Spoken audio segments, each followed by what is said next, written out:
This is an important topic. I think it's one that many of you have probably been talking about for a little while. I know a lot of people have their SKOs in January. You're probably getting set for it, but really just here to give you some practical ideas about how you make that training session as effective as possible, right? So yeah, I think we can jump right in.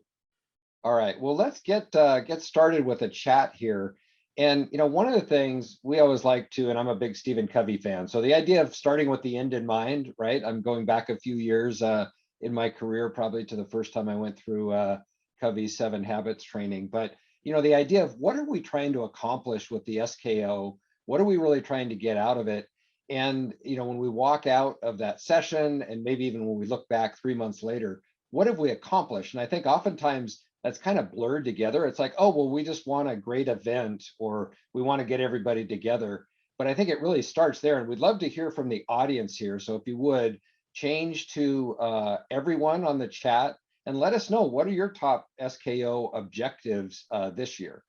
See, Mark already came in here with increased motivation. I think that's a good one. I think at the end of every year, I know I feel tired. I don't know about you, Ray, but I need that sort of jolt at the beginning of the year to get me re-engaged and motivated and connected to the team. So motivation is huge. Absolutely. And I think we're seeing a real cross section. I think motivation is a good one. We want to roll out the new plan and get people pumped up to go attack this again. But also, as others mentioned, Barbara mentions clarifying expectations. Jim adds team engagement, right? There's always that team building aspect. Mentions product knowledge. So there's always a component, hey, this is what's new. This is what's in the bag, right? That we have to offer. So we're trying to satisfy really multiple objectives. What else are you seeing here, Jonathan? Oh yeah, we've got being able to engage in person and remote attendees. Obviously huge. This hybrid world that we're living in. How do you engage both people who are in person and remote? We talk about that a lot. There's no one set solution to that yet, I don't think, but we're all getting there, and I think we're going to be better this year than we were last. Getting buy-in on goals and plans, of course, huge. I think just making sure what we do at Allego in our SKOs is, it's about all these things. It's about motivation. It's about training, but this sense of being aligned, knowing what our targets are, and laying out a plan for how we're going to get there. On the one hand, that's just very practical, right? That's useful. Everybody needs to know what they're driving towards. But on the other hand, it's really, it helps everyone realize that what we are working towards can be achieved if everybody does their role, right? If everybody plays their part. And in doing that, it sounds simple, but in aligning everybody and in showing people the path to success, that becomes motivating, right? That becomes an injection of energy that everybody sort of thrives off of when we realize that we can all do this together. Yeah, and I think what our group is really sharing here is there are multiple objectives that we're trying to accomplish. And, some of them may even be at odds, right? So, we want to bring the team together. We want them to be entertained. We want them to have a good time and be motivated.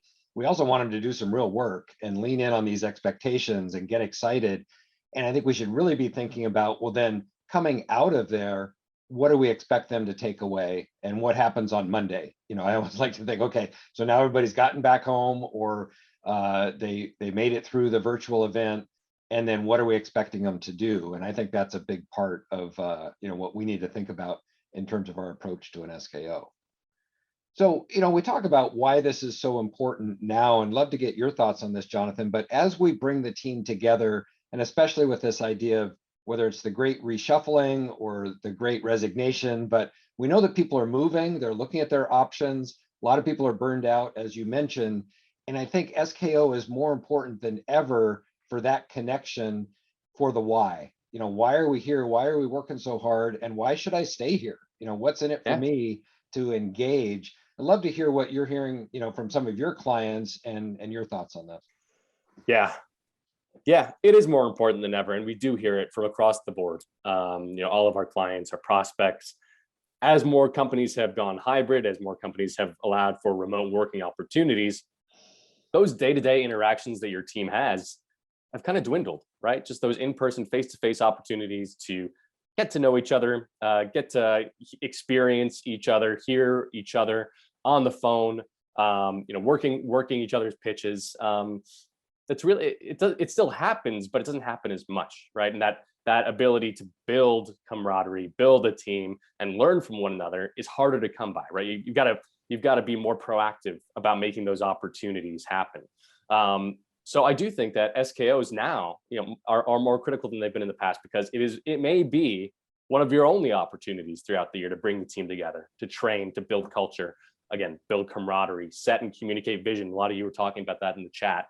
Yep. And align on priorities. These are all things that you were saying, which is great. But it's harder than ever before. So when you think about your SKO this year, you got to think about it a little bit differently, because you have to realize that your team, in all likelihood, is starving for this type of content, right? For this type of interaction, to learn in an engaging way and to get to know their teammates, right? If you don't have a team that knows each other and that's totally aligned, performance is not going to follow. Yeah, and it's really interesting to put that in context of how do we replicate as much of the typical SKO as possible, but in a virtual world. And I've attended dozens and dozens of SKOs on behalf of our clients over the years, and there's some magic that happens right outside of the formal sessions. And that's when maybe we have a keynote, maybe we have a good discussion topic or a product discussion, and then I'll say at the water cooler, but likely, it's cocktail hour, or it's part of the team building, or it's like, hey, Jonathan, what did you think about that? Or, oh, are you excited about it? I want to go talk to my clients, or I had this experience. That type of social connection is so important for really making it our own, kind of taking it on board, reinforcing it, getting excited about it, and then actually doing something. And so if we can't be there in person, how do we replicate as much of that as possible? And I think that's really underlying, some of the challenge here. Yeah, absolutely. So there was a question about, will the slides be sent out? And yeah, the recording will be sent out to all the registrations after the event there, or after this webinar today. So we'd love to get one other take on this before we dive into some of our content, which is, what were some of the challenges you've run into running an SKO? And let's assume it's virtual, or if you had a hybrid type version, but what were some of the things that you're trying to take into account, or maybe others should take into account about running a huge virtual event like this? I certainly have some thoughts on this, but love to hear from the audience. What were some of the biggest challenges you ran into last year with your SKO? Jonathan, I'd love to hear some of the things you've seen from your clients. Yeah, I can talk about our clients, and I can talk about us at Allego too, right? We're all going through it together, and last year was tough. I think we did an okay job, but it's really that engagement piece that's so hard when you're not all together, when you're not feeding off of each other's energy. It's very easy if you're all on a Zoom call. It's easy to have people shut off their cameras, right? You don't know if they're paying attention or if they're even there. If you don't have a way for them to communicate and collaborate with each other, if you're not encouraging that, it can be really hard to get what you need out of the training. And we encountered some of that for sure. I think we're fortunate because we're able to use our own tool to help distribute the training and get people to collaborate. And we'll talk a little bit about some of the ways that we do that. But we definitely encountered that, where it's just hard to maintain control over the experience and ensure consistency of the experience across the board. Yeah, and I think we're seeing some very consistent themes in the chat here about engagement and energy, and the fact that they can multitask, or they're not really fully engaged. And I think if there's one thing we saw, was people trying to take on too much, frankly, in a virtual setting, and really replicate, oh, we had this 3-day SKO in person, so let's just do 24 hours of virtual meetings. And even if you spread that out over a few more days, that's still a lot of Zoom or Teams or whatever platform you're using. Even just you're saying that, Ray, just gave me a little bit of a panic attack. That's so many meetings. There's so much Zoom. Nobody wants that. That's not a good way for anybody to learn or to interact or feel good about what they've accomplished in a day. I know that when I'm even just day to day, if I'm on Zoom from 8:30 in the morning until 6 at night, I haven't had a fulfilling day. I don't feel good. I feel drained. And I think that applies to everybody, and especially in training situations. I think that's true. Yeah, and we're getting, I mean, it's a fantastic audience today, and a lot of great comments about, we have limited time to communicate and interact in those sessions. Maybe we, as LJ says, we hear from only a few participants and the others are kind of checked out. And Melody said, suggests or consider extending the meeting to longer but less time each day. And I think that's, to me, the silver lining we've seen in our training practice for sure, is being forced to rethink how this is delivered and say, well, you know what, it doesn't all have to be in 3 days intensive. What if we break this out and give people time to digest in between? And we've certainly seen that in our training where spaced learning works. And it works because it gives more time to digest and go back and apply things and consider. So maybe we need to spread this out before, during, and after, and think about engagement. And then I love the idea, and we'll share some examples of, you can encourage socialization and interaction through discussion forums, through prompts that are sent out, through reminders that are headed their way that require them to do something. So I know Allego does a great job with some of that type of push interaction, and we'll touch on that as we go through. Anything else? I don't know if you've seen anything in the chat here, but some great feedback as well. I think you've covered most of it. Everybody seems to be pretty much on the same page. Engagement is hard to come by in these scenarios. Yeah, and Hunter asked about what would you do if this was a hybrid approach? How would you go about? And I think a lot of the principles apply. Maybe we don't have as much time in person. Well, what can we do beforehand to get everybody ready and thinking about it? And then even if it's in person, I think a lot of the principles we're going to talk about apply, which is, now let's make sure we have a plan afterwards to reinforce the topics, to have some skill application, to have follow-up that's built into the way that we're thinking about SKO as a program as opposed to an event. Yep. All right, great comments. So I wanted to just share this slide, and there's a backstory behind it. But if this was in person, I'd say, hey, raise your hand. How many people SKOs looked like this last year, right? And there we are trying to find ourselves or trying to find somebody else, and maybe this isn't exactly the way it looked, but it's kind of how it felt. Like, okay, let's throw everybody out there. This slide, I'll give a little backstory. This slide actually came from a project my wife was involved in. She was part of this global stay-at-home choir with literally 6,000 people that all recorded their voices, and it was produced and put together into just an absolutely fantastic experience, and something that probably wouldn't have happened without the pandemic and the need to do that. And it created a very beautiful finished product. But SKO doesn't really work like that, right? If we try to put hundreds of people into one room and say, okay, let's all sing together, it doesn't work that way. And so I think for us, and rethinking how we're going about it, this is probably not the optimum SKO type experience. But let's think about that design a little bit more strategically. Yeah, I love this. I love that slide. It's just, Yeah, I think it resonates with everybody. Oh, I think everybody goes, yeah, that's kind of how it felt, right? So let's talk about designing and engaging this idea of a hybrid program, and one that includes and engages people, and some of the things that we can do to take advantage of that. Jonathan, maybe you could talk about this idea of pre-meeting and some of the things Allego does to encourage that, before we get together. Yeah. If you're not thinking about what happens before the SKO, you're missing out on a pretty critical opportunity to get people engaged. And we're talking a lot about engagement, right? So this is important.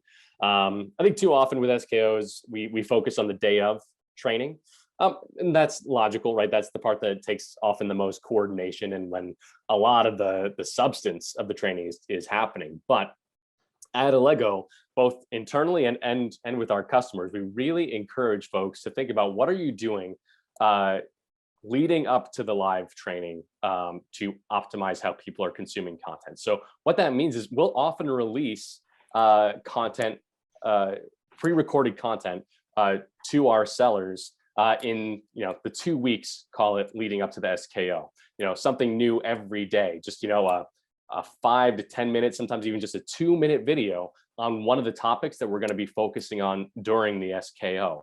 And that content comes from our sales leaders, it comes from our executives, it comes from our marketing team, from our product team, anybody who has something to contribute to the sales training can record this content and share it with the team, and everybody can watch it on their own time, right? The final bullet here is leverage asynchronous, and asynchronous just means leverage learning opportunities that do not necessarily have to take place in real time at the same time. Allow people to consume content on their own schedules. You've got people probably around the world in some cases in different time zones, people who have childcare needs, right? They can't always be on the call at the same time. Allow them to consume content at their own pace. So they can consume all of these videos and all of this pre-meeting content every day for a couple of weeks, bite-sized chunks, super digestible.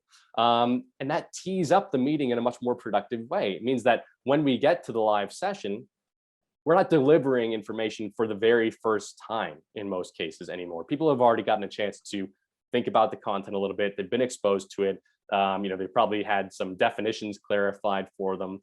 Everybody's in a better, more similar headspace, which means that the training itself can be more productive because you're spending less time teeing up the content and more time just delivering it and talking about it and internalizing the content.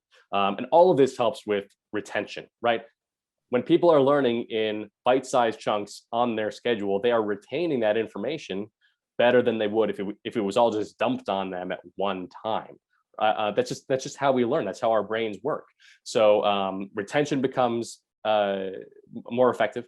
And the other point that I haven't talked about here is that if you do it this way, if you distribute content before the meeting, and really the content that you deliver in the meeting as well, make it collaborative, make it fun, give people the opportunity to engage with each other. Allego is great because when people distribute videos to their teams, everybody who receives that video has the opportunity to provide feedback directly within that video timeline. You can type a note or you can leave an audio message, you can react to what you're seeing, and then people can respond to you. So you can start the collaboration before the meeting even starts.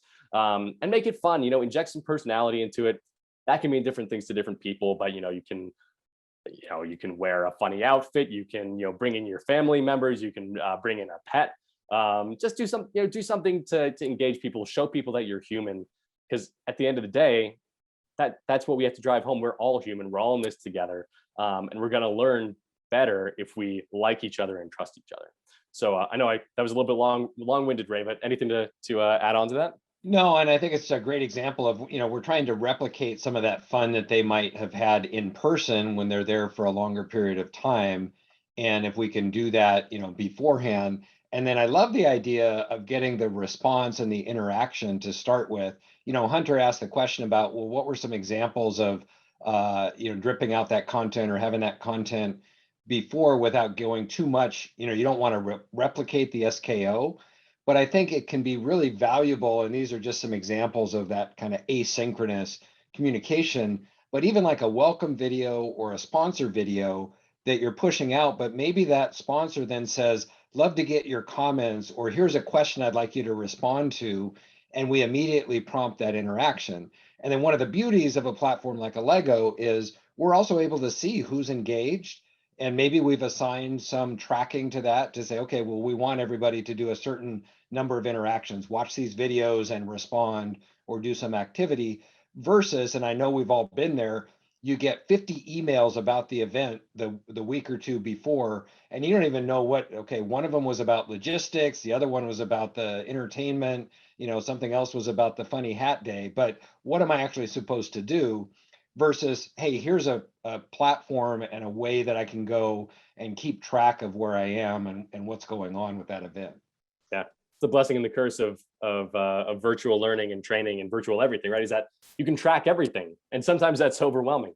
But it's helpful. It's helpful to be able to see who's interacting with content. It's helpful, to be able to engage with each other virtually, asynchronously. We don't have to go through each of these different examples, but even just the idea of a simple welcome video from your CRO or your CEO, just teeing up what the training is all about, right? These are the themes we're going to cover. Here's why they're important.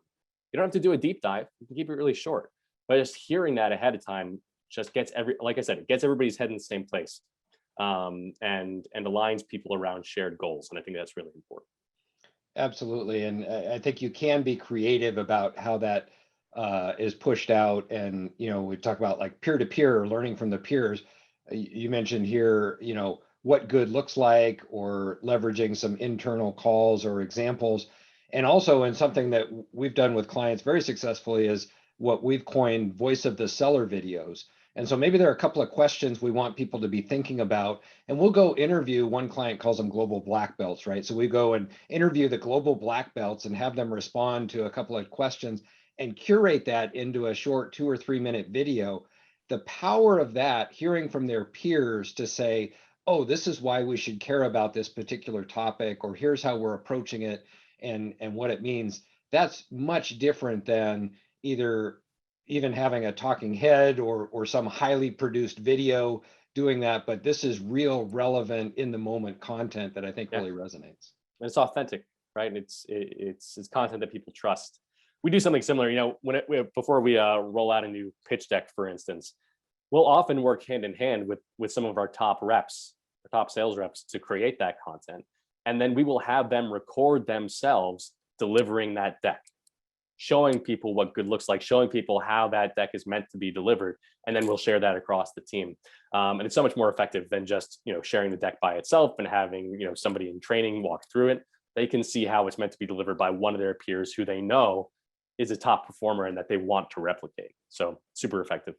Yeah, absolutely. So, these are just some of those examples and some of the things you can do, to kind of prime the pump. And I guess what I'd just like to leave with this section is we take an instructional design approach to kind of this whole perspective, which is if we're treating SKO like we want them to take away key aspects. So like a training program, we want to understand, well, what outcomes are we trying to accomplish? What do they have to do to get there? How are we going to measure success? Well, let's take that approach to SKO. So now we know, oh, well, if we do some things beforehand, we can get them excited, we can get them engaged. During the event, we're going to have certain things that they're going to lean in on. And then afterwards, we're going to have a way of continuing that engagement and also measuring to see if anything's changing, right? Are they applying it? Did they take anything away? Or, on Monday, they forget what happened and they're back to their old ways. Yeah. All right. Well, let's talk about some actual stories and talk about this idea of the collaborative learning experience as we go through. And, one of the things I'll just say as kind of a setup to this is we've seen this idea of collaborative learning really take fire over the last year and a half for our clients who are kind of pushing the envelope and got ahead of the game. And going back to the Zoom example with all of the people on the screen, we saw a lot of that in March, April, May of 2020, where everybody said, well, we can't do our training the way we used to, so let's just move it to Zoom. We had these 4-hour training sessions, 8-hour training, and frankly, they weren't very successful for a lot of our clients. What we found, though, is if we can get them collaborating with each other, and whether that's through breakout rooms and through a platform like Allego, where now they're able to respond to each other, they're able to see the work that's going on, they're able to comment on their videos. We have a different way of consuming and collaborating on that content.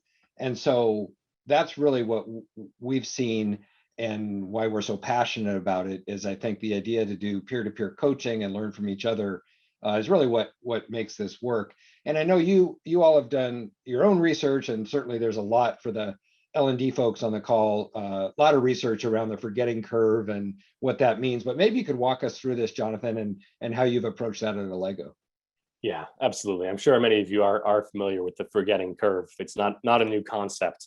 But we just want to drive home the point that, as we say here, without reinforcement, the retention of newly acquired knowledge fades very quickly, right? So all that this chart is saying is that the farther away you get from training delivery, without reinforcement, that knowledge goes away, right? As much as 50 to 80% of the material can be lost as soon as the day after initial exposure, and up to 98% of that of what was trained can be lost within 30 days.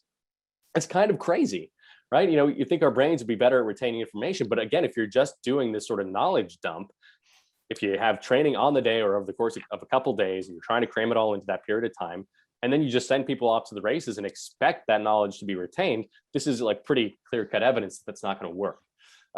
So we need to combat this. We need to find ways to make sure that people are retaining information. So this is this next chart shows how do you overcome the forgetting curve. And it's about spaced repetition, spaced reinforcement. This squiggly yellow line shows that if after your initial training day, if you are delivering spaced reinforcement, right? So a quiz about what was covered in the training, or a new video of somebody delivering a pitch in the field, right? Something like that, a new one sheet, right? With key summaries from the training. If you're delivering those systematically over time and making sure that people are engaging with that content. So again, it's good to have a system where you can actually track engagement with content like this. The knowledge is going to be retained. And it's not going to be perfect. There are going to be ebbs and flows, and reinforcement is going to be continually needed. But the effectiveness of training is going to start to translate much more effectively into a long-term solution as opposed to just a short-term delivery of knowledge. Yeah, and again, thinking through that in the design so that we're being thoughtful or aware of how that's going to work afterwards. And even a simple topic as a sales training company, for us, a simple topic like handling objections, right? It's often a fun thing to do. Hey, let's throw objections at each other. Let's talk about an objection handling model and practice that skill. That's great. And then they go back and they kind of forget that they had that discussion. However, if we now over the next, say 4 to 6 weeks, have an objection of the week that gets pushed out and asks everybody to respond to, or maybe we have a prompt that has them record themselves responding to an objection that came up that week. And there was a comment about, gamification and what that looks like. Well, we can track, to your point, we can track whether they're engaged or whether they're doing that. And now we can actually, and there are a lot of different platforms and ways to do that, but track achievement towards a goal to say, well, you need X points to satisfy this criteria. And now we've done that over time. And just that act of having to think about handling objections every week for 6 weeks, now at the end, they're like, oh yeah, I know how to do this. And they've seen a lot of great examples from their peers on how that works. Yeah, we've got a tool called the hot seat tool at Allego, and our sellers don't like it at all, but it's really effective. And it will put a seller in a sales situation, and it will just throw questions at them, and they have to answer in the moment. They don't have time to go back and think about it. And we'll throw hot seat scenarios based on training sessions at sellers over time. They have no choice but to interact with it and to really think about what they learned, and it forces them to retain that information. So yeah, again, not fun, but highly effective. And just one point here, Ray. You guys will notice that we've talked a lot about pre and post training. We're not talking a ton about delivery of the training on the day. Of course, that's important, and we can talk about ways to keep people engaged during the live training. But so much of what our point is in this presentation is that what you do before and after the training makes as much, if not more, of a difference than what's covered in any live training scenario. Yeah, I think that's a great way to look at it, and building that in again to the overall plan. So, one of the ways we look at it, and if we think about different training or delivery methods, if we have pure asynchronous, pure e-learning, so maybe we have micro learning, it's available, we can track, we can make them watch it. But as we know, getting 3 hours of e-learning content and say, okay, tell us when you're done, isn't the most engaging experience.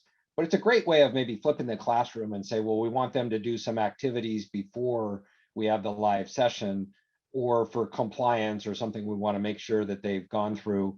Great, go through that.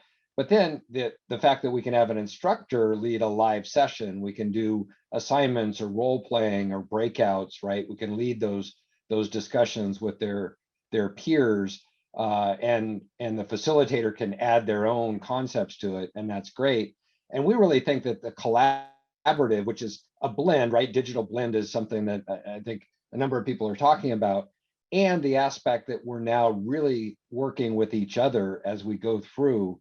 I think that can be very valuable for training and for SKOs, because obviously SKO is more than just about doing training on a particular topic. But if we think about whether it's product or vision or strategy or selling skills, those are all things we want them to retain and apply after the session.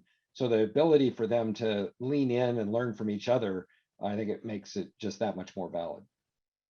Absolutely. Not a lot to add there, but I think in case you guys haven't figured it out, this concept of peer-to-peer learning is really important. We found time and time again that sellers in particular, I think all employees, like learning from each other. They like learning from their peers. They're having shared experiences, right? Especially sellers. They're out in the field every day. Often we say they're in the arena, right? They're in the arena together. They're fighting the same fight.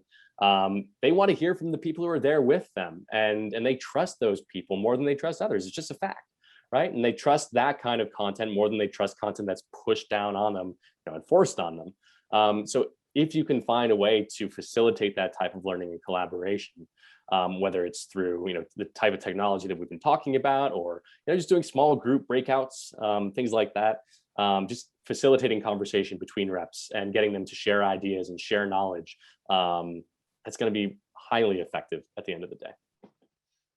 Absolutely. Well, let's share some examples of what that may look like. So wanted to walk through, kind of how we approach this, and this concept of a digital blend.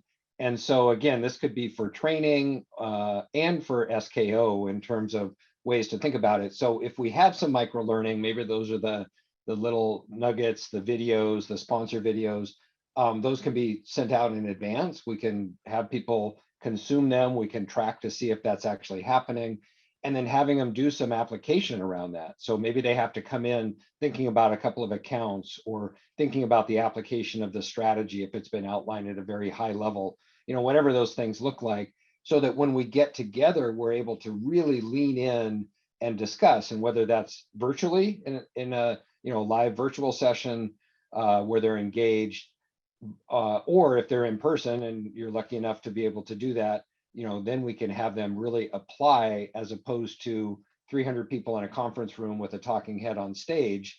And I think it was Melody that brought up the comment before about, well, is engagement really that much more of a challenge virtually than it was in person? Because she's absolutely right. We had that challenge in live events too, because a certain percentage of the audience is going to be on their phones.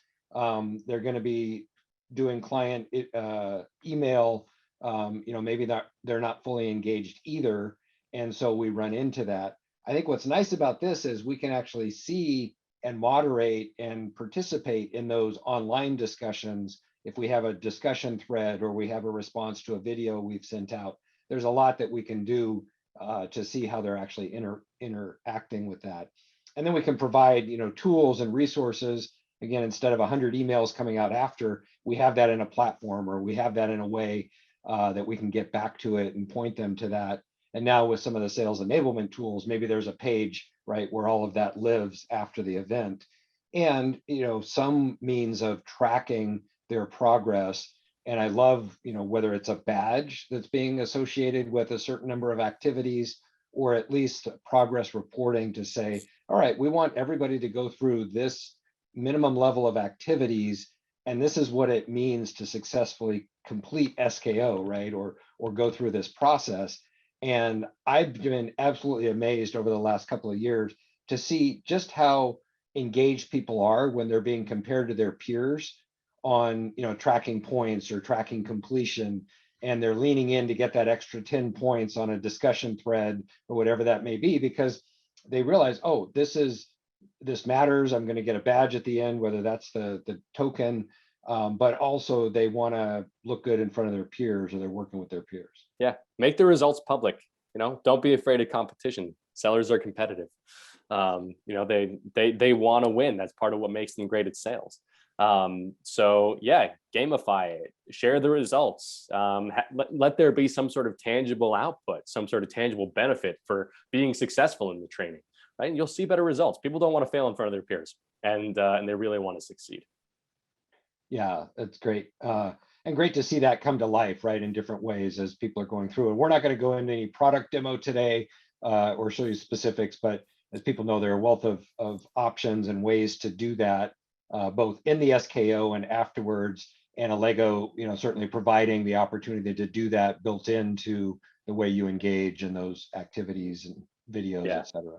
Yeah, and no need to do a deep technology dive. And I'm obviously biased, working for an enablement technology company, but even if I weren't, it just makes sense to have a tool where you can unite all of these efforts, right? Where you can see your training efforts in a cohesive and unified way. It just makes things easier, right? It makes everybody's lives easier when you have this centralized view of training engagement and results. Yeah, what's interesting is, we saw this years ago of how do you measure the impact of SKO? And even when it was in person, and maybe you were spending, 5 times as much money flying everybody in together, you've got the travel expenses, you've got the bar tab, you've got everything else, and then trying to report to the CRO and CFO, what did we get for that $2 million, right? Or what did we get for that investment? Well, I think now, even if we went back to in person, I would still want to see, well, what's our plan to measure the engagement, the retention, the ongoing process afterwards, so we can say, yeah, in fact, we got, completion rates, we got retention, we got application, we're actually getting business results as a result of this investment we made. Yeah, it's a great point. I think there is still somewhat of a bias, at least, in folks that I've talked to, that in person is the best. And in person is great. I think in person is valuable and it's really important. And if you can do it safely, that's great. You should do it.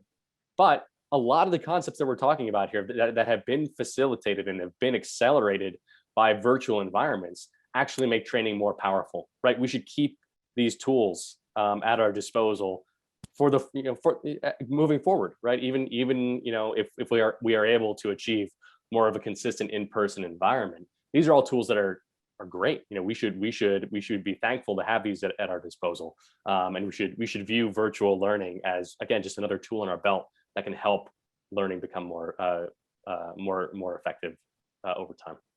Yeah, absolutely. So I'd love to get, again, some of your examples and a couple of case studies we're going to get to.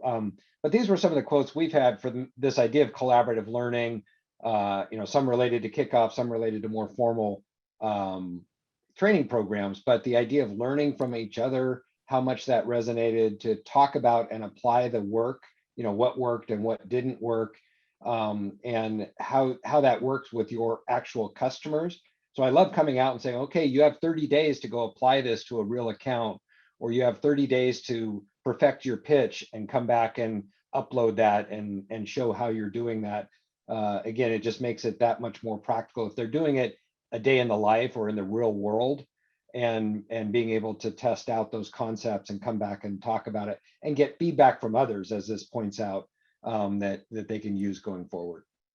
Yeah, it's great to see people actually, like real people, having these types of reactions, right? Because it's very easy for us to hypothesize, right, and kind of wax poetic about what you should be doing and what the most effective type of training is. But when you see it applied in the real world, when you see that people really get a lot out of this and enjoy this type of learning, that lets you know that it's actually working. Yeah, and so I think for us, at least, it all applies to what's coming out, or that objective. And I think it was Stephen mentioned, how are gamification activities coming into play, and what are you doing for your virtual? And I think having some sort of completion criteria. So in this case, and this is a digital badge, we use Credential as a third party that says, hey, they've completed these criteria, right? They successfully completed, whether it's this program, this SKO, they went through this, they applied these concepts in these ways. And the bar could be, it should be fairly easy to attain. They did these activities, so now they've done it, but they've essentially completed this SKO event or this SKO program. However we define that, just being able to say, okay, if you do that, you're going to have this outcome, clarifies the expectation. And as we know, that's the first part of being able to manage and improve results, is setting the expectation. Here's what we expect you to do as a result of this meeting. So I'd love to get some of your thoughts, Jonathan, on how this has been applied within Allego and some of your clients. And maybe you could tell us a couple stories about how this has come together for you. Yeah, again, in the spirit of kind of grounding the conversation in real world scenarios, which I just always think is so helpful. We've got a couple of stories here of Allego customers who got creative with their SKOs and saw a lot of success. So I think we all know John Hancock pretty well. Something they were really good at was breaking their training into manageable chunks, right? They didn't just deliver 8-hour sessions over, in the course of a couple days. They broke it down. I don't think they met for more than 2 hours at a time ever. during their SKO, which was over a couple of days. And they had a ton of breaks, lunch breaks, social breaks, and then just time for people to log off and get some work done or relax. It was a lot more manageable than getting everybody into a hotel conference room and just, again, throwing training at them. The other thing that they did was they actually pre-recorded 90% of their SKO content, which just alleviated a lot of stress for the folks who were delivering the training, because it was already done. They were able to use Allego to pre-record their sessions, their decks, any training sessions that they had, and deliver that recording. But they had real-time intros, and I believe they also had real-time Q&As afterwards, to make it feel more live, more engaging. But the meat of the content was pre-recorded and it was done ahead of time, which was more efficient for everybody, just in terms of the logistical side of delivering the training. And the other thing they did that I really loved was they had virtual activities for families, recognizing that everybody was at home, that so many kids, especially this was last year, so many kids were home, they couldn't be at daycare, couldn't be at school. So they had activities for families. They had a musical concert, they had a drawing session for kids, they did yoga, meditation, had happy hour, and just other cultural events sort of built in to build that level of camaraderie and help people get to know each other as people and appreciate what everybody was going through, in their personal lives. And that makes a real difference. And it was great that they recognized that and formally baked that into their session. So it was really, really great to see. No, that's so wonderful. And as we said, these days it is very much about connecting with the individual and their families, right? I mean, that is the environment that people are in. And we certainly want to continue to foster that. And if they can walk away saying, wow, they really took care of us, or they thought about that, and wasn't that nice that they accommodated, or, if we had all gone to Disneyland or Vegas or something, maybe there would have been family activities. But since that's not the case, having some of those things that say, no, we're really thinking beyond that. I love that. I think it was Stephen that had the question about icebreakers or other types of SKO activities. And there's certainly a ton of those. If anyone wants to chat in any of their ideas, I'm sure people would appreciate hearing that. But it really depends on your culture. It depends on your time frame, how you're doing that. You mentioned, whether it's a silly hat day or some way of engaging the family. As you mentioned, there's lots of different ways to approach that. But the point is to think about that and think about it beyond just, we're going to put everybody into a 4-hour Zoom meeting and present the company strategy. Yeah. The other thing I love about this pre-recorded content idea is it means there's consistency for those. If people do have conflicts or aren't able to make it, they can go back and consume that at a later time, and that they've done that if you're tracking. And one of the things we've heard from a number of our clients over the last year and a half is how much the poor SKO and training people are busting, whatever to get it done. And they're on at 2 a.m. for Asia, and then they're on the next day at 8 a.m. for Europe, and they're trying to support these live events, and it's much more difficult than if everybody flew together and we were doing that. So having pre-recorded content means maybe we can have a Q&A in the time zone, but they can consume it, in the time zone that works for them. So lots of different options there. So much more manageable, and I know that our sales enablement team, does this type of pre-record all the time, and it just, like I said, it alleviates that logistical stress that goes into building this kind of training session. We have to acknowledge that it's a big effort. So any efficiencies we can find are going to help. I want to call out Barbara's point about pre-recorded content that I think is really good. She says pre-recorded content gives the presenter a chance to get super active on chat during the session, which really helps to keep people engaged, which is so true. If you as a presenter don't have to worry about actively presenting, you can interact with people. You can throw questions out to the people who are watching. You can respond to questions in real time. It makes everything easier to manage and easier to engage the audience. So great point, Barbara. Well, absolutely. And then the people feel like, oh, wow, this person's actually interacting. They're answering questions, they're responding, as opposed to, again, a talking head that everybody's just listening to. So that's great. I know you have another example here, and we'll talk about some reinforcement techniques as well, but maybe you could walk us through this case study as well. Yeah, absolutely. And I know we're starting to come up on time, so I'll try to go quick. But WS Audiology is another client of ours. they did a really creative thing to get their reps engaged. What they did was they asked reps to share the best practice for selling one of their products, and to record a video of themselves sharing this best practice. And the directions were just to make it short, creative, and fun. Costumes were encouraged, like I said, making it fun, making it engaging. The top 5 best practice videos were shared at the SKO. The attendees picked a winner. And that just got everybody kind of rallied around this idea. It got people thinking about, what is the best practice for selling these products? How can I deliver it in the most engaging way? And then there was that competitive aspect of it that we talked about, which was, hey, I want to win, right? I want to be the best.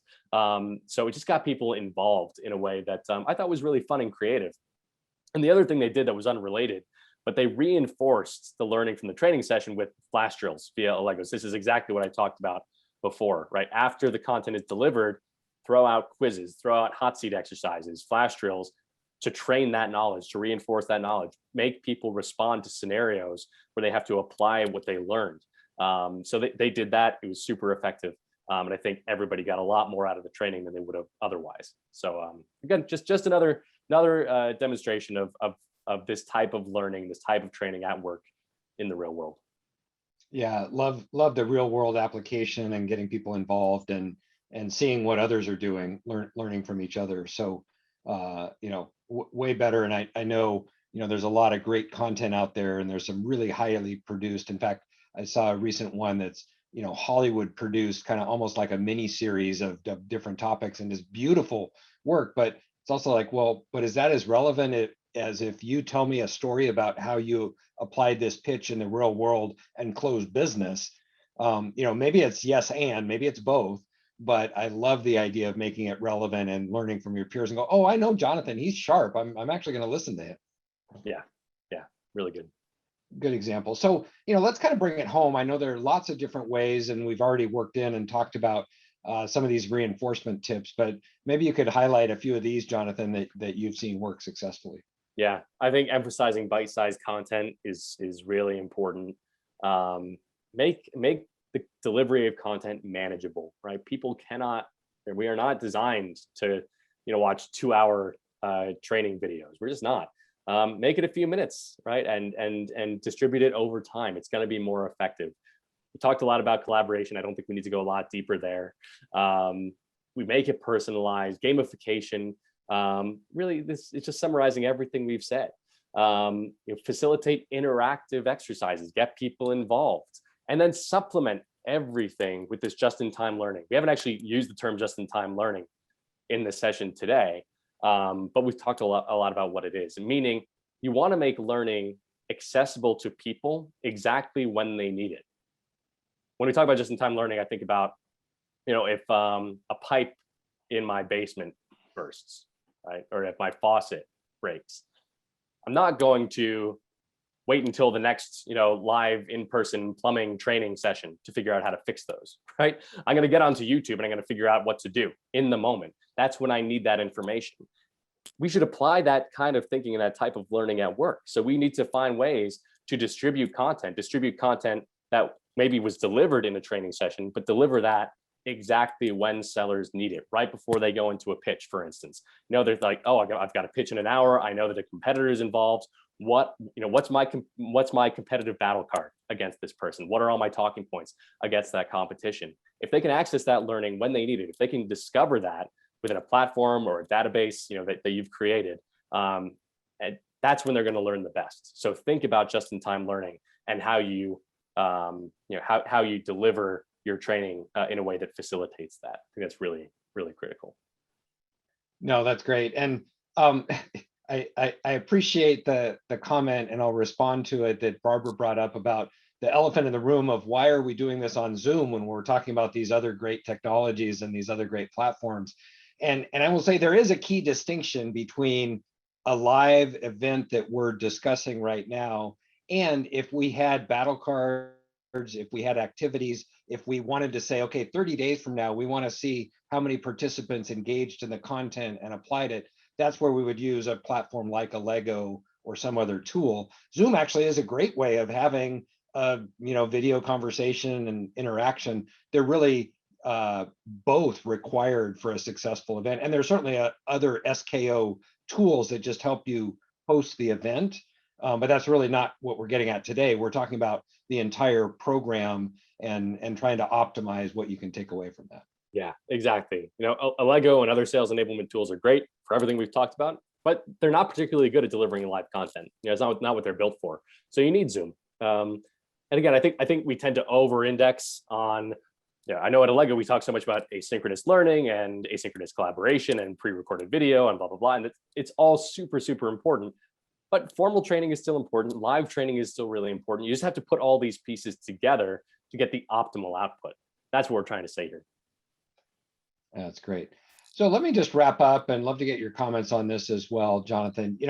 We talked about SKOs as an opportunity to really align the sales team, right? So strategy, vision, priorities, we're talking about product launches. I mean, it's super important. However that happens, we want to do it. But think of it as a journey. And I love the idea of, a learning journey being that path you go through. Well, let's talk about an SKO journey that starts well before the event and talks about what do we want them to do? How do we want them thinking about this? Can we generate some excitement and even get their mind in shape, if you will, or at least in the space to be able to consume whatever's happening.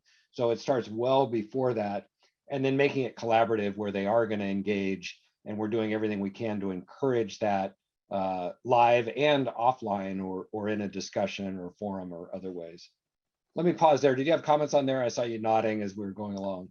No, I think you're hitting the nail on the head.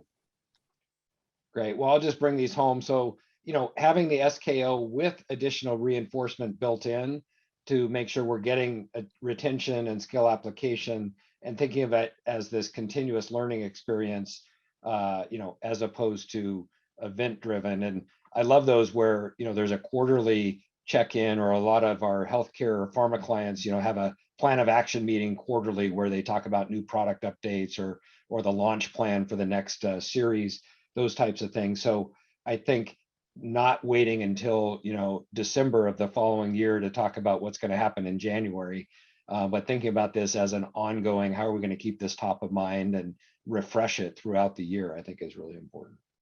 Yeah, continuous learning, right? That is absolutely a key takeaway.